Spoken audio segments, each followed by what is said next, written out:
হ্যাঁ দর্শক, এখন আমি আছি হচ্ছে নড়াইল জেলা কালিয়া থানার অন্তর্গত বিলবাউস এলাকা একটা রাস্তার কাছে। দেখতেই পাচ্ছেন।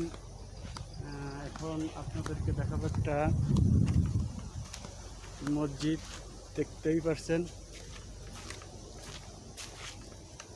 এই যে আর একটু কাছে যেয়ে দেখানোর চেষ্টা করি। এবং দুই সাইডে আছে বাঁশবাগান। এই প্রচণ্ড প্রখর রোদ ও প্রচণ্ড গরমের মাঝে দিয়ে ব্যস্ততার মাঝেও ভিডিও ধারণ করতে হচ্ছে।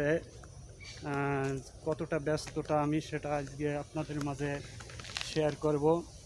সকাল 8টায় বেরোয়েছি মার্কেটের কাজে। মার্কেটের কাজ সেরে যেতে যেতে প্রায় আবার হিসাব কিতাব বুঝে দিয়ে 8টা বেজে যাবে। তারপরেও ভিডিওর মাঝ দিয়ে অক্লান্ত পরিশ্রম করে ভিডিও বানাচ্ছি। তারপরেও যদি কোনো সার্থকতা না আসে তাহলে কতটা কষ্ট লাগে সেটা আপনাদেরকে বোঝানো যাব না। এখানেই আমার ভিডিও শেষ করছি। সবাইকে ধন্যবাদ।